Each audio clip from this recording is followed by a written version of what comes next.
त्या कवितेत तुडवा ऑपरेशन आहे. कविता आहे कांबळे. आता हा कांबळे कुठल्या एका जातीचा नाही, हा कांबळे भारतीय आहे, हा कांबळे मराठी आहे, हा कांबळे अस्मिता आहे, हा कांबळे स्वाभिमान आहे, हा कांबळे काय काय त्रास होत जातो त्याची कविता आहे.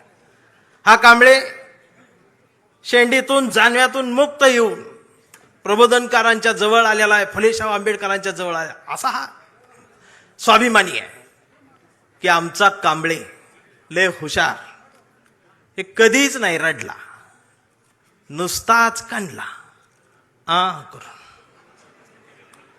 कांबळे शाळेत गेला, मास्तरनं फळ्यावर सरस्वती काढली. कांबळे शाळेत गेला, मास्तरनं फळ्यावर सरस्वती काढली, पण कांबळेनं पाटीवर सावित्री काढली. मग मास्तरनं चिडून कांबळेला असा तुडवला, असा तुडवला, असा तुडवला, पण कांबळे नाही रडला, नुसताच कांडला करून.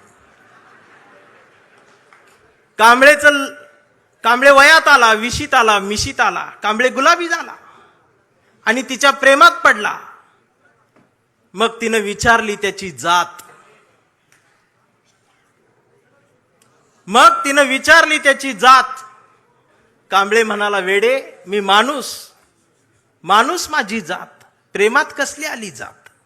मग माणूस माझी जात म्हटल्यावर तिनं बरोबर ओळखली जात. मग तिनं बी कांबळेला असा तुडवला, असा तुडवला, पण कांबळे बी हुशार, नाही रडला, नुसताच कांडला करून.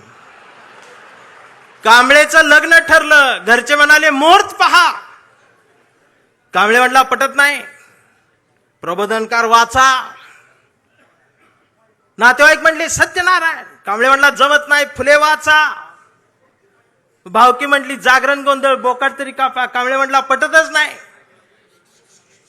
गाडगे बाबा वाचा. मग घरच्यांनीच दार लावून कांबळेला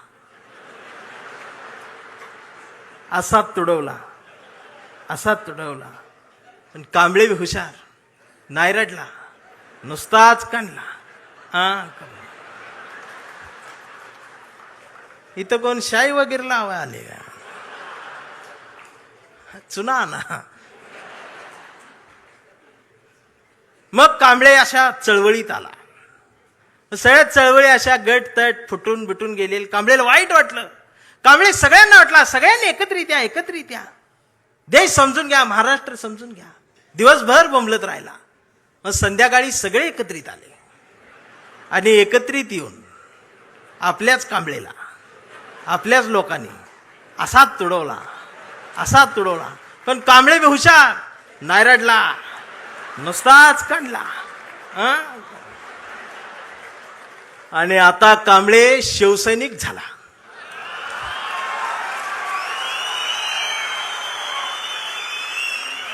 आता कांबळे शिवसैनिक झाला, शहाणा झाला, आमदार झाला, खासदार झाला, मंत्री झाला. मग त्याला फोडायसाठी सापळा रचला. त्याला बोलवून बोलवून घेतलं, कांबळे नाही गेला. तो ऐकत नाही म्हणून त्याला मग जेलमध्ये टाकला. तिथं सुद्धा ईडीनं त्याला असा तुडवला, पण कांबळे तिथं बी नाही रडला, नुसताच कांडला आणि असा भगवा फडकवत जेलमधनं बाहेर आला. अरे महाराष्ट्राच्या इतिहासातला सुवर्ण अक्षरांनी, सोनेरी अक्षरांनी लिहिणारा जाणार तो इतिहास आहे. तो शिवसैनिक ज्या वेळेला न झुकता बाहेर आला ना, तो नाद नाही आमच्या रावसाहेबाला, नादच नाही. आता कांबळे वयस्कर झाला, त्याच्या परवा ते सोशल मीडियावर येडं झालेले. ते सोशल मीडियावर कोण आहे, निसर्ग चित्र येतं, त्याच्यावर लिहिलेलं असतं 70% डोळे बारीक करा. हे बारीक करतात आणि त्याच्यात येतं स्वामी दिसले पाया पडते तो. 70% डोळे बारीक करून स्वामी बघणाऱ्यांची जमात वाढली साहेब. अजून 30% डोळे उघडे आहेत ना, ती सुद्धा पूर्ण बंद व्हायच्या आधी उघडा, नाहीतर खरात घरात घुसल. आणि असं बोलल्यावर मला मारती. परवा कांबळेच्या मुलानं मोबाईल बघत अर्धा डोळा बारीक करत कांबळेला विचारलं, डॅडा, महाराष्ट्र म्हणजे काय डॅडा? स्वाभिमान म्हणजे काय डॅडा? प्रबोधनकार ठाकरे कोण होते डॅडा? फुले शाहू आंबेडकर कोण डॅडा? आणि शिवाजी महाराज खरंच जन्माला आले होते डॅडा? आता मात्र कांबळे पेटला. अरार म्हटला, गावभर पेरलं आणि घरातच नाही उगवलं. म्हणून त्यानं दार लावून पोरालाच असा तुडवला. पण चिरंजीव कांबळे हुशार, तो पण नाही रडला, तो दोनदा काढला करून. मग याच्या लक्षात आलं डीएनए मधनं ही डबल जात. विचार ही स्वाभिमानातनच द्यायला लागत असतात. आणि आता कांबळे वेडा झालाय. कांबळे वेड्यांच्या दवाखान्यात आहे. व्यवस्थेने त्याला वेडा ठरवलंय.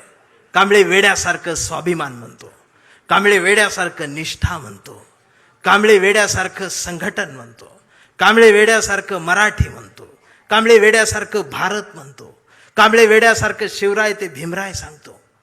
पण डॉक्टर सुद्धा कांबळेला शॉक देऊन तुडवतायत. पण कांबळे नाही रडत, तो नुसताच कंथी करून. हा कांबळे जोपर्यंत जिवंत आहे तोपर्यंत शिवसेना जिवंत राहणार आहे. हा कांबळे जोपर्यंत जिवंत आहे तोपर्यंत बाळासाहेब ठाकरे, फुले शाहू आंबेडकरी, मराठी माती, मराठी माणूस जिवंत राहणार आहे. एवढाच सांगावं घेऊन आलो होतो.